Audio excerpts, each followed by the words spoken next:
السلام علیکم ورحمۃ اللہ وبرکاتہ۔ قوم مذہب سے ہے، مذہب جو نہیں تم بھی نہیں، جذبہ باہم جو نہیں محفل انجم بھی نہیں۔ علامہ اقبال کے شعر سے واضح ہے کہ مذہب انسان کی فطری زندگی کا حصہ اور حاصل ہے۔ مذہب کی بنیاد عقیدے پر رکھی جاتی ہے اور عقیدے کی پختگی ماحول اور محنت پر منحصر ہے۔ اس لیے انبیاء اکرام علیہ السلام بھیجے جاتے تھے کہ لوگوں کے اول عقیدے کی اصلاح کریں۔ عمل کا رخ عقیدے سے ہی صحیح ہوتا ہے اور عقائد کا بگاڑ عمل کو بگاڑ دیتا ہے۔ امت مسلمہ کے آخر میں آنے والوں کی اصلاح اسی طریقے پر ہوگی جس طریقے پر امت کے شروع زمانے کے لوگوں کی اصلاح ہوئی ہے۔ شروع کے لوگوں کی اصلاح آخرت کے یقین اور دنیا سے بے رغبتی کی وجہ سے ہوئی ہے۔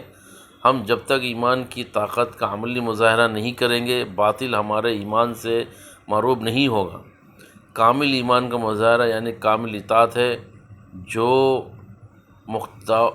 اس کے لیے سخت محنت کی ضرورت ہے۔ اصل مرض کی تشخیص کے بغیر علاج کرنا مرض کو بڑھا دیتا ہے، اس لیے ہمیں مرض کی تشخیص کرنے ضروری ہے۔ قوت فکر و عمل پہلے فنا ہوتی ہے، پھر کسی قوم کی شوکت پہ زوال آتا ہے۔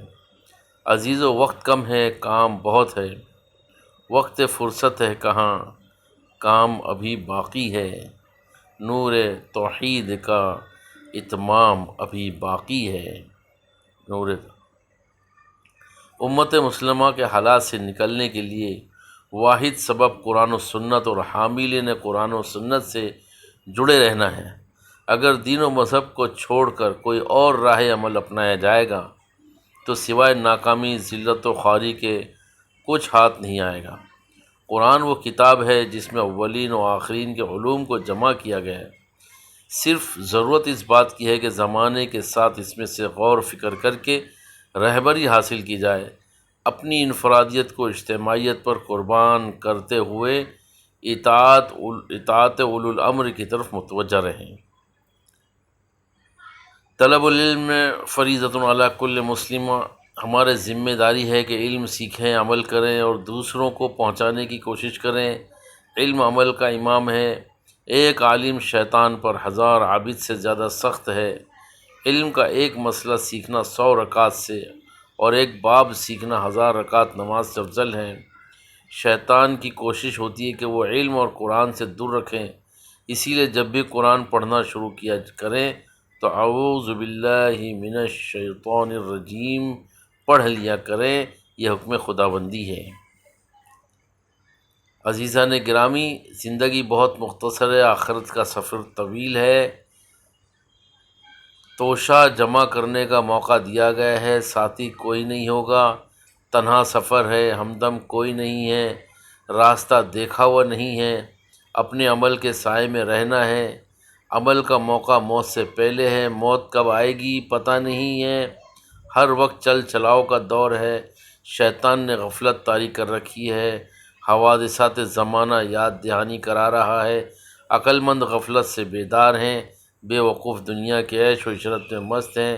موت سر پر منڈلا رہی ہے، لوگوں جنازے دعوت عبرت دے رہے ہیں، کاش کہ ہم سمجھتے۔ اخلاص نیت ہر نیک عمل میں ضروری ہے اور بغیر اخلاص کے کوئی عمل قابل قبول نہیں ہے۔ یعنی عمل صرف اللہ تعالیٰ کی رضا کے لیے کرنا، کوئی مال، جاہ، کرسی، دنیا کا مفاد مد نظر نہ ہو، ورنہ عمل برباد، گناہ لازم ہو جائے گا۔ اخلاص کسی بوئے ہوئے درخت کے پھل کا مغز ہے جو سب سے آخر میں آتا ہے اور جلد خراب ہو جاتا ہے۔ اس لیے عمل کے ساتھ ساتھ حسن نیت پر توجہ دینا بہت ضروری ہے۔ اللہ ہمیں سمجھ کر عمل کرنے کی توفیق عطا فرمائے، آمین، کیونکہ اخلاص نیت بہت ضروری ہے۔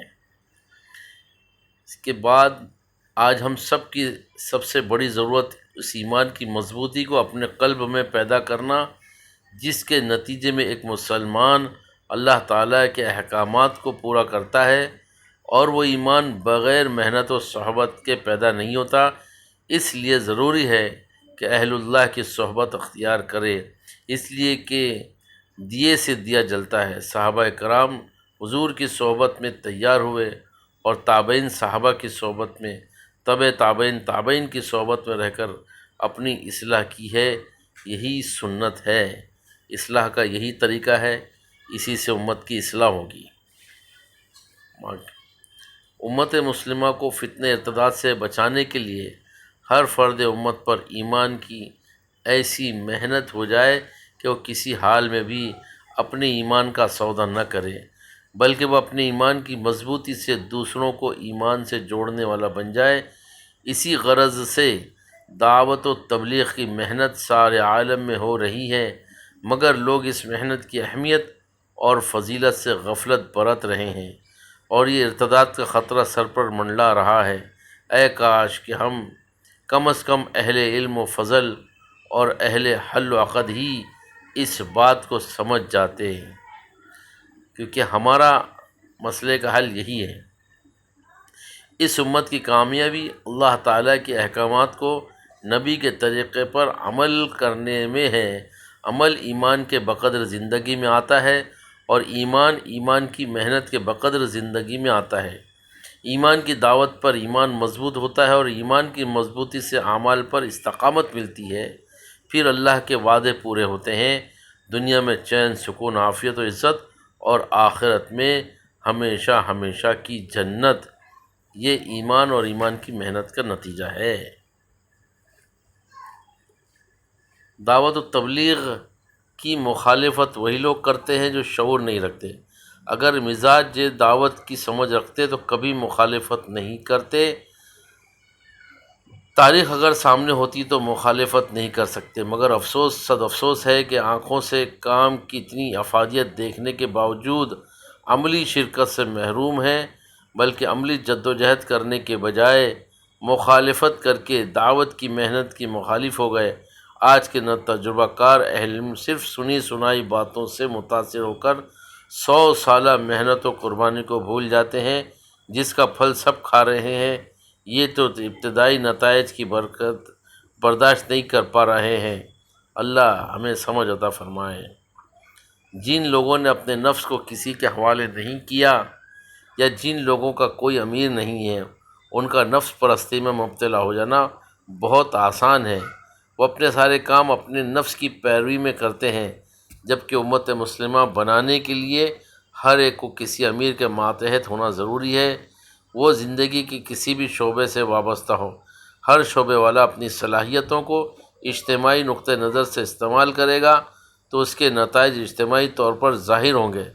ہمارا مزاج انفرادیت کی طرف مائل ہے، اس لیے ہم ہر تحریک انفرادی شروع کرتے ہیں یا کچھ نہیں کرتے۔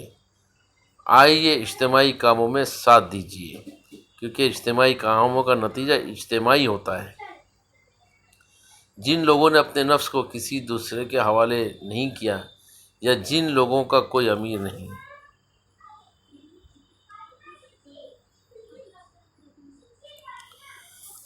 ہم سب کو اس کی فکر کرنا ہے کہ ہمارا نفس جو ہے قابو میں رہے، اور اس کے لیے اطاعت ضروری ہے، کہ مشورے کی اطاعت، کسی امیر کی اطاعت، کسی اللہ والے کی اطاعت، اور اولو الامر کی اطاعت، یہ ضروری ہے۔ یہ ہمارے دین کے ٹھیک ہونے اور دین کے مضبوط ہونے کے لیے یہ ایک نہایت ضروری امر ہے۔ اس کے بغیر نہ اجتماعیت قائم ہوگی، نہ زندگی میں اطاعت پیدا ہوگی۔ ایمان یقین کے بغیر نہ عمل کرنا آسان ہے، اور نہ عمل میں دوام اور استقامت ہے۔ یہ ایمان اور یقین کی طاقت دعوت و تبلیغ کے بغیر ممکن نہیں۔ جب کوئی مسلمان یقین کی دعوت دیتا ہے تو خود اس کا یقین مضبوط ہوتا ہے۔ یہ مضبوط یقین اسے عمل پر کھڑا کرتا ہے، اللہ کے طرف سے ملے احکامات کو پورا کرنے کے لیے کوشاں ہو جاتا ہے۔ اسے قبر، حشر، قیامت، حساب کتاب، پل صراط، جنت میں جانے کا فکر پیدا ہو جاتا ہے۔ اس لیے بنیادی جوہر یقین کے بنانے کی کوشش کرنا بہت ضروری ہے اور یہ محنت سے ممکن ہے۔ آج امت کے پچھڑے پن کی وجہ قرآن مجید سے دوری ہے۔ یہ ہو نہیں سکتا کہ امت علوم قرآنی سے وابستہ ہو اور یہ پچھڑ جائے۔ ہمیں چاہیے کہ ہر فرد امت یہ طے کر لیں کہ قرآن کو مقصد زندگی بنانا ہے، قرآن کو سیکھنا، یاد کرنا، معنی سمجھ کر اس پر عمل کرنا اور قرآن کے پیغام کو عملی شکل میں پیش کرنا، اس کے وجود میں لانے کے لیے جان اور مال کو بے دریغ لگانا۔ میری زندگی کا مقصد تیرے دین کی سرفرازی، میں اسی لیے مسلمان، میں اسی لیے نمازی، یہ ہمارا مقصد زندگی ہے۔ اس کی محنت ہم سب کو ضروری ہے۔ قرآن سے غفلت برتنا اس امت کے لیے زہر قاتل ہے، ساری خیر و برکت اور ہدایت سے محرومی کا سبب ہے۔